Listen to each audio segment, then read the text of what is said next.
તમામ મિત્રોને મારા પ્રણામ। તો આજે ફાર્મર રજિસ્ટ્રીનું પોર્ટલ કાર્યરત થયું છે અને ઘણા સમયથી બંધ હતું, તો આમાં કાંઈ કામકાજ થતું નથી અને હાલ પણ ઘણી ખરી એરર જોવા મળે છે, જેવું કે કોઈનું સીએસસી લોગિન પણ નહીં થતું હોય। પણ સીએસસી લોગિન કરવા માટે અલગ એક લિંક આપેલી છે, જે હું વોટ્સઅપ ચેનલ છે એમાં આપી દઈશ, ત્યાંથી તમે ડાયરેક્ટ સીએસસી નું લોગિન કરી શકશો। અને ઘણા મિત્રોને ઘણી ખરી એરર આવે છે, જેવું કે ઓટીપી રિક્વેસ્ટ એરર આવે છે, એના વિશે પણ આજે જાણીશું કે એ એરર કેમ આવે છે। બરોબર, સૌથી પહેલા જો કોઈ પણ મિત્ર અહીંયા સીએસસી લોગિન કરશે ને તેનાથી લોગિન નહીં થાય, કનેક્શન ઇઝ નોટ એક્ટિવ એવું લખેલું આવશે। તો હું તમને અહીંયા સીએસસી નું લોગિન કરીને બતાવું કે કઈ રીતના કરવાનું, એના માટેની લિંક હું વોટ્સએપ ચેનલમાં આપી દઈશ। વોટ્સએપ ચેનલ જોઈન કરી લેજો, જેની લિંક હું નીચે ડિસ્ક્રિપ્શનમાં આપી દઈશ। તો સીએસસી માટે આ એક લિંક આપેલી છે, જ્યાં અહીંયા આપણો યુઝર આઈડી અને પાસવર્ડ નાખી અને લોગિન કરવાનું રહેશે। તો ડાયરેક્ટ આપણે લોગિન થઈ જશું અને ત્યાંથી પોર્ટલમાંથી લોગિન કરશો એટલે લોગિન નહીં થાય, તો એનું ખાસ ધ્યાન રાખવું। તમે જો કોઈ સીએસસી ના ગ્રુપમાં હશો તો પણ તમને ત્યાં મેસેજ મળતો હશે। તો આ જુઓ તમારી સામે જ છે, મેં સીએસસી થી લોગિન કરી લીધું છે। બરોબર, હવે આપણે રજીસ્ટ્રેશન કરીએ અને રજીસ્ટ્રેશનમાં કેટલા પ્રોબ્લેમ આવે છે એ બધીનું સમાધાન આપણે કરીશું। જેવું કે અહીંથી સ્ટાર્ટિંગમાં કોઈ આધાર નંબર રાખે અને ઓટીપી એરર આવે છે, એ શા માટે આવે છે એ પણ હું તમને આ વિડીયોની અંદર જ બતાવી દઈશ, તો બન્યા રહેજો વિડીયોમાં। સૌથી પહેલા મિત્રો, જો તમે ચેનલમાં નવા આવ્યા હોય તો ચેનલને સબસ્ક્રાઇબ કરજો અને સાથે બેલ આઇકન પણ પ્રેસ કરી લેજો, જેનાથી હું આવા નવા વિડીયો અપલોડ કરતો રહું એ તમને જોવા મળે અને શીખવા પણ મળે, અને સાથે વોટ્સએપ ચેનલમાં પણ જોઈન થઈ જશો। બરોબર, તો પહેલા આપણે જાણી લઈએ કે ઓટીપી એરર કેમ આવે છે। બરોબર, જેવું કે હું એક આધાર નંબર નાખું છું અને તેમાં જેવું આપણે ઓટીપી લેવાનો પ્રયાસ કરશું એવું તરત જ અહીંયા એરર રિક્વેસ્ટિંગ ઓટીપી લખેલો આવી જશે। તો આનું કારણ શું છે એ પણ હું તમને થોડીક વારમાં બતાવી દઉં। તો જેને પણ એરર રિક્વેસ્ટિંગ ઓટીપી ની એરર આવતી હોય તે સૌથી પહેલા યુઆઈડીઆઈ ના પોર્ટલમાં આવી અને એ નંબરથી એ આધાર નંબરથી આધાર કાર્ડ પહેલા ડાઉનલોડ કરવાનું રહેશે।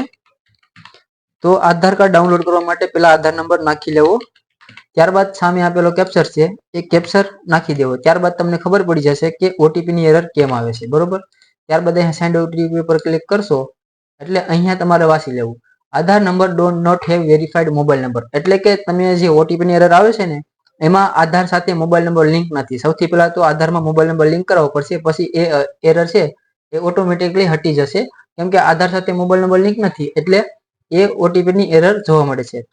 તો હવે આપણે જે બોક્સ ટીક નથી થતા એ એરર આવે છે એના વિશે આપણે થોડુંક આમાં જાણી લઈએ। તો સૌથી પહેલા તો આપણે અહીંયા આધાર નંબર નાખી અને આગળ વધશું, આધાર નંબર નાખી અને ઓટીપી ઉપર ક્લિક કરી અને આમાં આપણે ઓટીપી નાખી દઈશું। ઓટીપી નાખી ત્યારબાદ વેરીફાઈ કરી અને હવે આપણે મોબાઈલ નંબર વેરીફાઈ કરવાનું રહેશે। તો મોબાઈલ નંબર નાખી અને એનો ઓટીપી આપણે નાખી દેવાનો રહેશે। બાદ વેરીફાઈ કરી અને આપણી આધારની ડિટેલ ખુલી જશે, વેરીફાઈ કરશો એવું। તો અહીંયા ખાસ ધ્યાન દેવું, જેવું ગુજરાતીમાં નામ છે ને એમાં ગુજરાતીની નામની પાછળ સ્પેસ ના રહેવો જોઈએ। જે પાછળ નામ આવે છે ફાધર નેમ અથવા તો અટક પાછળ આવતી હોય અમુકને, ને અમુકને ફાધર નેમ પાછળ આવતો હોય, એની પાછળ એક જરીક પણ સ્પેસ ના હોવો જોઈએ। ત્યારબાદ અહીંયા આપણે કેટેગરી સિલેક્ટ કરી અને અહીંયા ફાધરનું નેમ નાખવાનું રહેશે, જેમાં અંગ્રેજી અને ગુજરાતી એમાં પણ પાછળ સ્પેસ ના રહેવો જોઈએ, એ ધ્યાન રાખવું। બરોબર, એ ઘણીવાર ટિક બોક્સ ઓપન નથી થતું। ત્યારબાદ આપણે નીચે આવી જશું, બધું ટાઈપ થઈ જાય પછી ત્યારબાદ અહીંયા ફાર્મરનો ફોટો અને બધી ડિટેલ જોવા મળશે, જેવું કે ફાર્મરનો ફોટો આવી જશે અને અહીંયા બધી ડિટેલ ભરવાની હોય છે, પણ એ મેન્ડેટરી નથી, એટલે આમાં કોઈ જાતની કાંઈ ડિટેલ નથી ભરવાની, જેવું કે બેંક અકાઉન્ટ, કેસીસી નું કાર્ડ એવું કાંઈ નાખવાનું નથી। ત્યારબાદ આપણે સીધું રેસિડેન્ટલ ડિટેલમાં આવી જવાનું છે, ત્યાં આપણે એડ્રેસ જોઈ લેવું, જો એડ્રેસમાં કાંઈ ભૂલ હોય તો અહીંયા ટીક છે એના ટીક કરી અને એડ્રેસને આપણે સુધારી શકીએ। અહીંયા ટીક આપેલું છે, બોક્સ એક આપેલું હશે નાનું એવું, એમાં આપણે જો કોઈ ભૂલ હોય તો સુધારવાની રહેશે। અને એડ્રેસ પણ ગુજરાતીમાં ટાઈપ હોય એ પણ ખાસ ધ્યાન રાખવું, કેમ કે અહીંયા એડ્રેસમાં પણ ગુજરાતી ટાઈપિંગ હોવું જોઈએ। ત્યારબાદ અહીંયા ઓનર સિલેક્ટ કરી અને એગ્રીકલ્ચર અને લેન્ડ ઓવનિંગ આ બંને ઓપ્શન સિલેક્ટ કરવા પડશે। ઘણા મિત્રો આ બંને ઓપ્શન નથી સિલેક્ટ કરતા, એના કારણથી એક બોક્સ આવે છે નીચે એ ડિઝેબલ થઈ જશે, વિઝિબલ નથી થતું। તો બંને ઓપ્શન ટીક કરવા બધા મિત્રોને ખાસ વિનંતી। ત્યારબાદ ફેસ લેન્ડ ડિટેલ ઉપર ક્લિક કરી જે રીતે આપણે ગામનું નામ સિલેક્ટ કરવાનું રહેશે. જે જગ્યાએ જમીન હોય ને એ ગામનું નામ આપણે અહીંયા સિલેક્ટ કરવાનું રહેશે. ત્યારબાદ એનો સર્વે નંબર આવે છે એ સર્વે નંબર નાખવાનો રહેશે. બરોબર, તો આપણે ગામ અહીંયા સિલેક્ટ કરી લઈએ. ત્યારબાદ અહીંયા આપણે સર્વે નંબર અને સબ સર્વે નંબર હોય તો સબ સર્વે નંબર નાખવો પડશે. તો અહીંયા સર્વે નંબર નાખી અને અહીંયા સબ સર્વે નંબર હોય તો નાખી અને સબમિટ આપશું એટલે બીજો વિન્ડો ખુલી જશે. તેમાં અહીંયા ફરીવાર આપણે સર્વે નંબર નાખવાનો રહેશે. સર્વે નંબર નાખશું અને ઓટોમેટિકલી ગમે ત્યાં ક્લિક કરશો એટલે સબ સર્વે નંબર ઓટોમેટિકલી ફેચ થઈ જશે. જે પણ પૈકી હોય એ આપણે સિલેક્ટ કરી લેવું. એમાં પૈકી કરીને આવશે P1 P2 એ રીતના. તો ગમે તમારી પૈકી લાગતી હોય એ સિલેક્ટ કરી લેવું. ત્યારબાદ અહીંથી ફાર્મરનું નામ લઈ લેવું. જેનું પણ તમે રજીસ્ટ્રેશન કરો છો તે ફાર્મરનું નામ અહીંથી સિલેક્ટ કરી લેવું. નામ સિલેક્ટ કરી અને આપણે આગળ વધશું.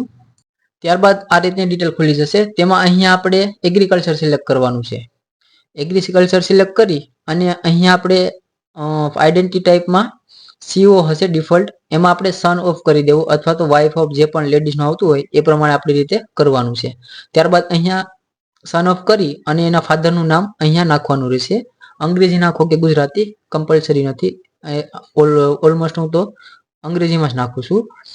ત્યારબાદ અહીંયા એડ લેન્ડ ડિટેલ ઉપર ક્લિક કરી દેવાનું છે. ત્યારબાદ તમારી ડિટેલ એડ સક્સેસફુલી થઈ જશે. ત્યારબાદ અહીંયા વેરીફાઈ ઓલ લેન્ડ લખેલું હશે, એના ઉપર આપણે ક્લિક કરવાનું છે. એના ઉપર ક્લિક કરશો એટલે આપણી જે જમીન છે એ વેરીફાઈ થઈ જશે અને આગળ ટીક આવી જશે ઓટોમેટિકલી. ત્યારબાદ અહીંયા એનો સ્કોર જોઈ લેવાનો.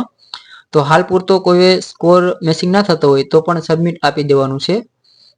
જો સબમિટ ના થતું હોય તો થોડીક વાર વાટ જોઈ લેવી, કેમ કે સર્વરના હિસાબે કોઈને સબમિટ નથી થતો અને અમુકને માઇનસ સ્કોર બતાવે છે, એને તો સબમિટ નહીં થાય. તો આ સર્વર પ્રોબ્લેમ છે. બરોબર, ત્યારબાદ બધી ડિટેલ ઓલમોસ્ટ ચેક કરી લેવી કે બરોબર છે કે નહીં. ત્યારબાદ તમે નીચે આવશો એટલે ડાયરેક્ટ આપણે 3 બોક્સ આવશે એને સિલેક્ટ કરવાના રહેશે. તો અહીંયા આપણે ડિપાર્ટમેન્ટ અપ્રોચ પણ સિલેક્ટ કરવું પડશે, જેમાં રેવન્યુ સિલેક્ટ કરવાનું છે. એગ્રીકલ્ચર નથી કરવાનું, રેવન્યુ સિલેક્ટ કરવાનું છે. બરોબર, ત્યારબાદ અહીંયા નીચે 3 બોક્સ આપેલા તમને દેખાતા હશે જે અત્યારે વિઝિબલ છે. જો તમે નામમાં અથવા કોઈ એડ્રેસ છે ગુજરાતીમાં એડ્રેસ ના આવ્યું હોય એ પણ તમારે ઉપર જોઈ લેવું, તો જ આ બોક્સ વિઝિબલ નહીં થાય.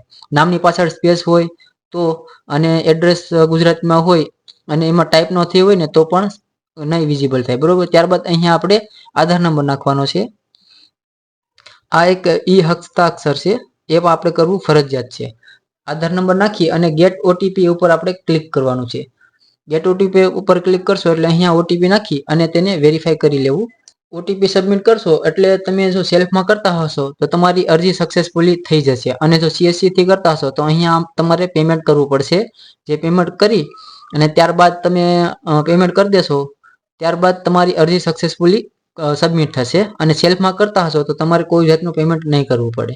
તો અહીંયા રજીસ્ટ્રેશન સક્સેસફુલી થયું છે એ રીતનો તમને એક મેસેજ આવી જશે.